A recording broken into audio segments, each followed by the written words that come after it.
দেশ ও দেশের বাইরে থেকে এবং এই মুহূর্তে যারা ভিডিওটি দেখছেন সবাইকে জানাই আন্তরিক শুভেচ্ছা ও অভিনন্দন। প্রিয় বন্ধুরা, দেখেন জাল পাটিটা কীভাবে শুয়ে আছে। এ ভাই কয়টার দিকে আসছেন আপনারা? মুরব্বী রাত 3টার দিকে। এটা কি সমর দা নাকি? এ দাদা এদিকে তাকান।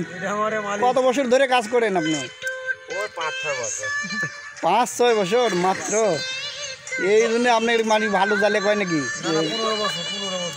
15 বছর। তো বন্ধুরা দেখেন যে কত কষ্ট করেছে, এই যে রাস্তার মধ্যে শুয়ে আছে জালপাটি। তো এখন এই যে এই পুকুরে টান দেওয়া হবে আর কিছু মেডিসিন ছিটানো হচ্ছে, সেটি আমি আপনাদেরকে সরাসরি দেখাবো।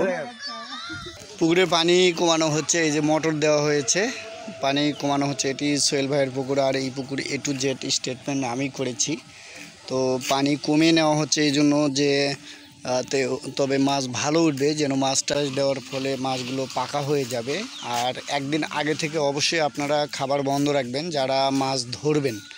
তো বন্ধুরা, আমি এই ভিডিওর মাধ্যমে আপনাদেরকে এটাই জানাতে চাচ্ছি যে যারা মাছ ধরবেন অবশ্যই মাছ পাকা করে নেবেন, কারণ পাকা না করলে মাছ ধরা এবং ছেড়ে দেওয়া খুবই রিস্কের বিষয় হয়ে যায় অনেক সময়।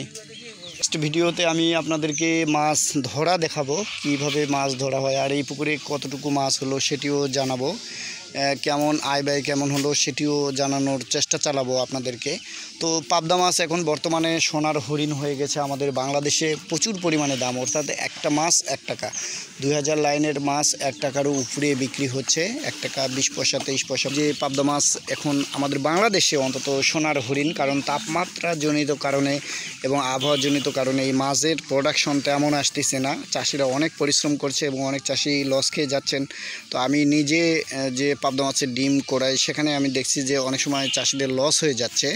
তো আসলে এই লসগুলো কেটে উঠতে হবে। আবহাওয়াজনিত যে সমস্যা রয়েছে, এই সমস্যা আল্লাহর রহমতে পরিবর্তন হলে আবার মাছ হবে। এই যে এখানে আমরা আজ থেকে 25 দিন আগে মাছ ছাড়ছিলাম, সেই মাছটি কিন্তু বিক্রি করা হচ্ছে।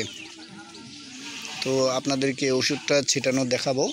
তো আপনারা অবশ্যই মাছ ধরার আগে সম্পূর্ণ তথ্য পরামর্শ দিয়ে সহযোগিতা করি।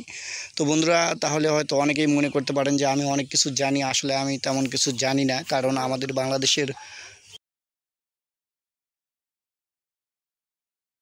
রয়েছেন তারা অনেক বছর আগের থেকে মাছ চাষ করেন, আর আমি এই পেশায় অন্তত 5 বছর হলে কাজ করি। তো যাই হোক, আপনাদের দোয়া এবং ভালোবাসায় এগিয়ে যাচ্ছি। আপনারা আমার জন্য দোয়া করবেন, আমিও আপনাদের জন্য দোয়া করি আপনাদের ব্যবসায় যেন সফলতা আসে। তো সবাইকে ধন্যবাদ জানাই। প্রবাসী ভাইরা যারা রয়েছেন, যারা মাছ চাষ করবেন, দেশে আসার পরে অবশ্যই যোগাযোগ রাখবেন। আমি আপনাদের জন্য চেষ্টা চালাবো এবং আপনাদেরকে এগিয়ে নিয়ে যাওয়ার জন্য কাজ করে যাব ইনশাল্লাহ। তো আপনারা অবশ্যই ভালো থাকবেন, যেখানেই থাকেন প্রবাসী ভাইয়েরা, আপনারা অনেক কঠোর পরিশ্রম করেন। তো ওই পরিশ্রমটাই যদি দেশের মাটিতে করা যায়, অবশ্যই থেকে যারা ভিডিওটি দেখছেন সবাইকে জানাই আন্তরিক শুভেচ্ছা ও অভিনন্দন এবং সকলের সুস্বাস্থ্য কামনা করে আজকের মতো সে কেমন পরিশ্রম করে সেটি জানালাম, আর হচ্ছে মাছ ধরার আগে কি দিতে হবে সেটিও আপনাদেরকে দেখালাম। তো সবাই ভালো থাকবেন, সুস্থ থাকবেন, সকলের সুস্বাস্থ্য কামনা করে শেষ করছি। আল্লাহ হাফেজ।